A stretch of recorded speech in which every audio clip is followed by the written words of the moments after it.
नमस्ते, राधे राधे। कैसे हो आप सब? तो आप सभी को गुड मॉर्निंग प्यार भरा। और जो आप ये तो ऐसे अब देख के जान ही गए हो, ये हिबिस्कस है और ये हाइब्रिड हिबिस्कस है। मेरे पास देसी हिबिस्कस भी है। अपन इसको गुड़हल भी बोलते हैं और हिबिस्कस भी बोलते हैं। हाँ, मेरी एक स्वीट सी दीदी ने बताया था जो मध्य प्रदेश के सागर में रहती है, उनके एरिया में इसको जॉयसन बोला जाता है। तो आप प्लीज़ कमेंट्स में बताना। वैसे हमारे बहुत सारे फ्रेंड हैं वाईटी पे कि अलग अलग एरिया से हैं, अलग अलग राज्य से हैं, तो आपके राज्य में इसको क्या बोलते हैं? तो मेरे छत्तीसगढ़ में इसको गुड़हल और इंग्लिश में हिबिस्कस बोलते हैं और हिंदी में हिबिस्कस गुड़हल बोलते हैं। तो इसकी बात करते हैं तो आपको ये नर्सरी से आसानी से मिल जाएगा। और ये वैसे परमानेंट प्लांट है लेकिन सीजन में फूल खिलता है। हाइब्रिड हिबिस्कस ना सीजन में खिलता है, मतलब इसका सीजन रहता है सर्दियों में। ये सर्दियों में बहुत सुंदर फूल देता है। और जैसे देसी हिबिस्कस है वो गर्मियों से स्टार्ट होता है और सर्दियों तक जाते जाते वो डोरमेंसी में चला जाता है, वो फूल देना बंद हो जाता है। और ये सर्दियों से स्टार्ट होता है और बरसात में भी कभी कभार फूल खिलता है। वैसे गर्मियों में तो ये फूल नहीं खिलता। और ना ये गर्मी तो मेरे यहाँ तो नहीं खिलता, आपके यहाँ खिलता है तो नहीं पता, बट ये गर्मियों में नहीं खिलता। और बरसात में अच्छा इसका ग्रोथ होता है, इसकी नए नए ब्रांच आते हैं बरसात में। और जैसे जैसे सर्दियाँ स्टार्ट होती है तो फिर ये फूल खिलना स्टार्ट हो जाता है। और ये छोटी वाली वैरायटी है हाइब्रिड हिबिस्कस की, तो ये ना इतना ही बड़ा रहता है। और ये ज़्यादा, इसको 3-4 साल हो गए होंगे, हाँ, क्योंकि 2 साल मैंने इसको अलग जगह में रखा था और ये तीसरा चौथा साल है। तो ये इसको 4 साल हो गया, लेकिन ये प्लांट बढ़ने का नाम नहीं लेता। और मुझे इसको प्लांट को बढ़ाना भी नहीं है क्योंकि इसको बूशी सब मुझे बहुत पसंद है। तो आप इसको नर्सरी से ला सकते हो। नर्सरी से आपको 60 या 70 रुपये में मिल जाएगा। और ये ना ग्रो बैग में आता है, ब्लैक कलर, कोई भी कलर में मिल जाएगा आपको।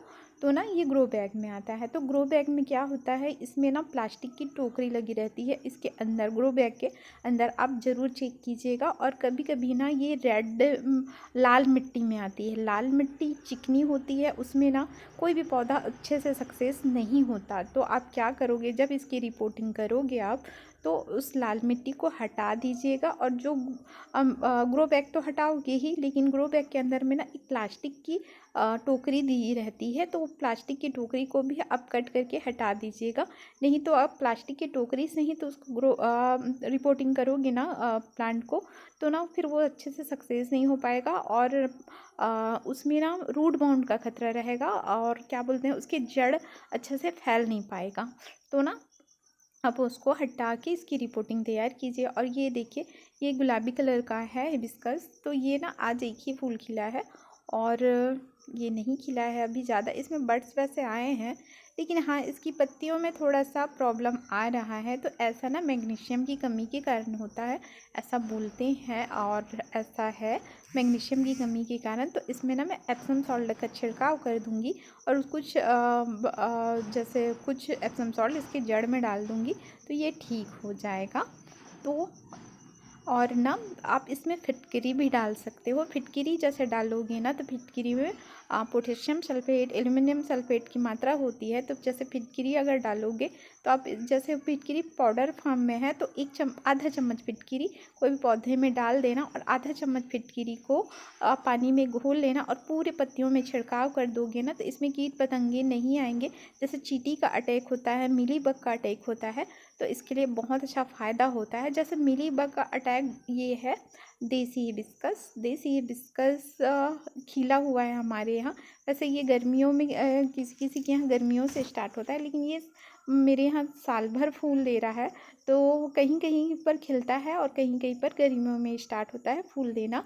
तो ये देखिए, ये भी हाइब्रिड हिबिस्कस है। इसको मैंने, जो ये मिट्टी है ना, मेरे गणेश जी की मिट्टी है। जब बहुत बारिश हो रही थी तो गणेश जी को हम लोग ना विसर्जन नहीं कर पा रहे थे बाहर, तो हमने एक टब में विसर्जन किया था। तो उन्हीं की मिट्टी से मैंने वैसे बोला जाता है कि बाहर विसर्जन किया जाना चाहिए, लेकिन मैंने क्या किया, बहुत बारिश हो रही थी तो हमने नया टब ले लिया और नया टब में गणेश जी को विसर्जित कर दिया।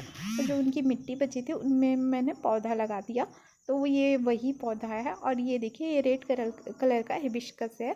तो इसमें भी बड्स आए हैं। वैसे साल भर इसमें बड्स आते हैं, लेकिन कहीं कहीं पर जो देसी हिबिस्कस होते हैं वो गर्मियों से स्टार्ट होते हैं और नवंबर दिसंबर तक खिलते हैं, और सर्दियों में ये डोरमेंसी में रहता है। लेकिन मेरे यहाँ हिबिस्कस खिल रहा है। मतलब साल भर एक दो फ्लावर होती रहती है, फ्लावरिंग इसकी होती रहती है। तो इसमें ना मिली बग का अटैक बहुत होता है। देखिए मेरे में भी मिली बग का अटैक हो गया है।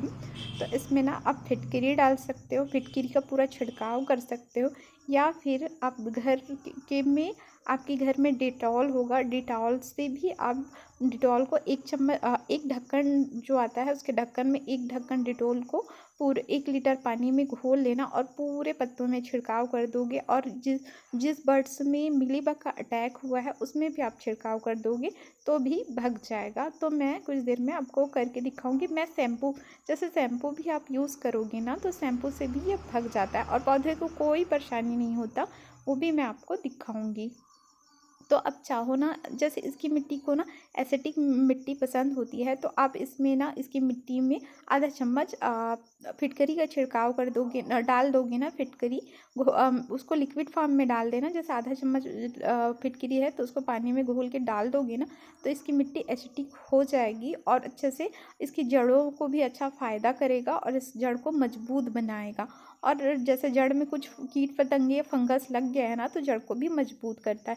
और जैसे आप चाहो तो एप्सम सॉल्ट, आधा चम्मच एप्सम सॉल्ट भी डाल देना, तो वो ये इसकी पत्तियों को कलर अच्छा आएगा और इसकी जो फूल का जो कलर है ना वो भी अच्छे निखर के आते हैं एप्सम सॉल्ट से, क्योंकि उसमें एल्युमिनियम सल्फेट और फास्फोरो एल्युमिनियम सल्फेट मैग्नीशियम होता है उसमें।